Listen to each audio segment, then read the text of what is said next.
Radhe Radhe friends, हमारे YouTube channel में आपका बहुत बहुत स्वागत है। अनंत चतुर्दशी का पर्व भाद्र माह के शुक्ल पक्ष की चौदस को मनाया जाता है। आज मैं अनंत चतुर्दशी की कथा सुनाऊंगी। सबसे पहले आप सभी को अनंत चतुर्दशी के पर्व की हार्दिक शुभकामनाएं।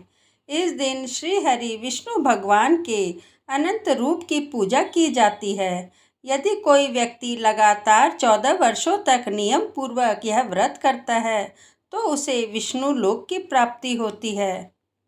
अनंत चतुर्दशी के दिन ही भगवान गणेश के विसर्जन का धार्मिक समारोह होता है। अनंत चतुर्दशी की कथा सुनने मात्र से ही अनंत गुणा फल की प्राप्ति होती है। बोलो बांके बिहारी लाल की जय। कथा इस प्रकार है। प्राचीन काल में गंगा जी के तट पर धर्मराज युधिष्ठिर ने जरासंध को मारने के लिए राजसूय यज्ञ का आयोजन किया था। राजसूय यज्ञ करने के लिए युधिष्ठिर और अन्य पांडवों ने एक ऐसा यज्ञ का मंडप निर्माण करवाया जो कि बहुत सुंदर था, साथ ही साथ अद्भुत भी था। वह इतना मनोरम था कि जल और थल की भिन्नता प्रतीत ही नहीं होती थी, यानी कि जल में थल और थल में जल की भ्रांति होती थी। अत्यंत सावधानी रखने के बावजूद भी बहुत से व्यक्ति इस अद्भुत मंडप में धोखा खा चुके थे।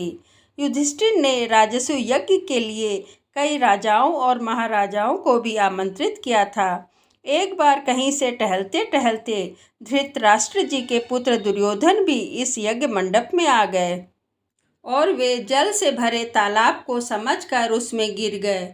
संयोग से द्रौपदी अपनी दासियों के साथ वहीं पर ही उपस्थित थी और दुर्योधन को जल थल की भिन्नता का शिकार होते देख उसे हंसी आ गई और उसने बहुत मजाक उड़ाया और कहा, अंधे की संतान तो अंधी ही है, क्योंकि दुर्योधन के पिता धृतराष्ट्र जन्म से ही अंधे थे। द्रौपदी के इस तरह के ताने देने पर दुर्योधन बहुत ही नाराज हुआ। यह बात उसके हृदय में बाण के समान चुभने लगी और इस अपमान का बदला पांडवों को द्यूत क्रीड़ा में हरा कर लिया। पराजित होने पर प्रतिज्ञा के अनुसार पांडवों को 12 वर्षों तक वनवास भोगना पड़ा, जहां पांडव अनेक प्रकार के कष्ट सहते हुए कष्ट भरा जीवन जी रहे थे। एक दिन भगवान कृष्ण जब उनसे मिलने आए तो युधिष्ठिर ने अपने कष्ट भरे जीवन के बारे में उनको बताया और अपने दुखों से छुटकारा पाने का उपाय पूछा।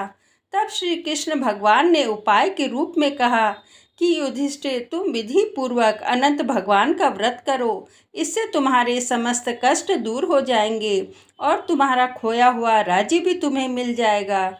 जब युधिष्ठिर ने इस अनंत चतुर्दशी पर किए जाने वाले अनंत भगवान के बारे में पूछा तो इस बारे में श्री कृष्ण ने कथा सुनाई, जो कि अनंत चतुर्दशी के व्रत वाली धारियों को जरूर सुननी चाहिए। यदि कोई व्रत ना भी कर पाए तो भी कथा का श्रवण मात्र से ही अनंत गुणा फलों को प्राप्त कर सकता है।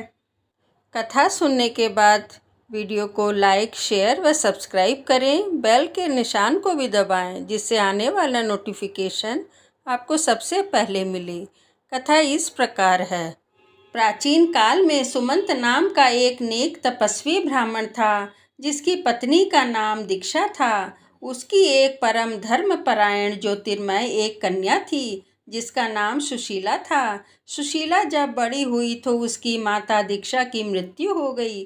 पत्नी के मरने के बाद सुमंत ने कर्कशा नाम की एक दूसरी स्त्री से विवाह कर लिया। सौतेली माँ कर्कशा सुमंत की पुत्री सुशीला को पसंद नहीं करती थी और उसे तरह तरह के कष्ट प्रदान किया करती थी। धीरे धीरे समय व्यतीत होता रहा। सुमंत को अपनी पुत्री सुशीला के विवाह की चिंता सताने लगी। तब गोंदेय ऋषि ब्राह्मण सुमंत के घर पर आए और उन्होंने सुमंत से उनकी पुत्री का हाथ मांगा। गोंदेय ऋषि काफ़ी धन संपदा वाले ब्राह्मण थे। उनके पास भौतिक सुख सुविधा व वैभव की कोई कमी ना थी। गोंदेय ऋषि की बात सुनकर सुमंत बड़े खुश हुए और उन्होंने खुशी खुशी अपनी पुत्री का विवाह गोंदेय ऋषि के साथ कर दिया। लेकिन दहेज प्रथा के अनुसार जब बेटी की विदाई करने लगे तब बेटी और दामाद को कुछ देने की बात आई, तब सौतेली माँ ने दामाद को कुछ ईंट और पत्थर के टुकड़े दे दिए। गोंदेई ऋषि सौतेली माँ के इस व्यवहार से बड़े दुखी हुए और बिना कुछ कहे अपनी पत्नी को लेकर अपने आश्रम की तरफ चल दिए। परंतु रास्ते में ही रात हो गई, इसलिए वे एक नदी के तट पर रुककर संध्या पाठ करने लगे। सुशीला ने देखा कि उसी नदी के तट पर बहुत सी स्त्रियां सुंदर वस्त्र धारण कर किसी देवता की पूजा कर रही थी। सुशीला के पूछने पर सभी स्त्रियों ने उन्हें बताया कि वे श्री अनंत नारायण भगवान की पूजा कर रही हैं। इस पर सुशीला ने पूछा, अनंत नारायण भगवान कौन हैं? तब उनमें से एक स्त्री ने कहा कि अनंत भगवान विष्णु भगवान श्री हरि का ही एक रूप हैं और शेषनाग काल से ही विद्यमान हैं, अतः दोनों की सम्मिलित पूजा की जाती है। यह सुनकर सुशीला ने उनसे पूछा कि इस व्रत का क्या नाम है। सुशीला के पूछने पर स्त्रियों ने विधि पूर्वक अनंत व्रत की महत्ता बताई। अनंत व्रत की महत्ता को सुनकर सुशीला प्रभावित हुई और उसने पूछा कि यह अनंत भगवान कौन है। तब स्त्रियों ने बताया कि ये श्री हरि विष्णु का ही एक रूप हैं।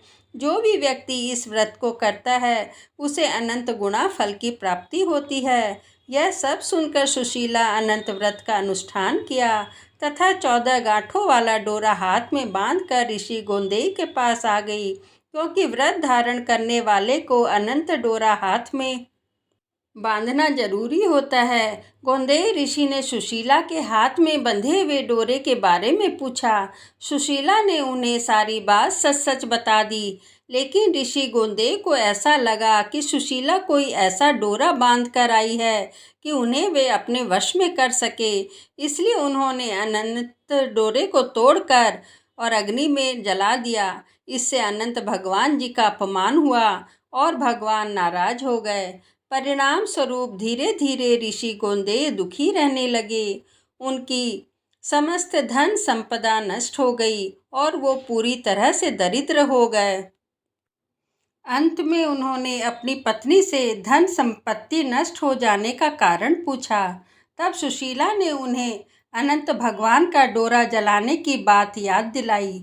भगवान अनंत भगवान का अपमान करने के कारण ऋषि गोंदेई को बहुत पश्चाताप हुआ और इसी पश्चाताप को दूर करने के लिए वे अनंत डोरे की प्राप्ति के लिए वन में चले गए और कई दिनों तक भटकते रहे। और एक दिन वे निराश होकर मूर्छित हो जमीन पर गिर पड़े। तब अनंत भगवान प्रकट होकर बोले, हे गोंदेई, तुमने मेरा तिरस्कार किया था, इसी कारण तुम्हें इतना कष्ट भोगना पड़ा। तुम बहुत दुखी हुए हो। अब तुमने पश्चाताप कर लिया है, मैं तुमसे प्रसन्न हूँ। अब तुम घर जाओ और विधि पूर्वक अनंत व्रत को करो। लगातार 14 वर्ष व्रत करने के बाद तुम्हारा यह दुख दूर हो जाएगा। तुम धन्य धान्य सुख संपत्ति से संपन्न हो जाओगे। गोंदेई ऋषि अनंत भगवान के कहे अनुसार 14 वर्षों तक अनंत व्रत को धारण किया और उन्हें समस्त धन संपत्ति वापस मिल गई। उन्हें सभी क्लेशों से मुक्ति मिल गई। श्री कृष्ण भगवान की आज्ञा से युधिष्ठिर ने भी अनंत भगवान का 14 वर्षों तक विधि पूर्वक व्रत किया, जिसके प्रभाव से पांडव महाभारत युद्ध में विजयी हुए और चिरकाल तक राज्य करते रहे। और इस प्रकार से अनंत 14 की व्रत कथा का प्रचलन हुआ। बोलो अनंत नारायण भगवान की जय। इस प्रकार अनंत चतुर्दशी की कथा पूरी हुई। कहने वाले, सुनने वाले, सुनाने वाले सभी की मनोकामनाओं को पूर्ण करना और यदि कोई गलती हो गई हो तो क्षमा करना।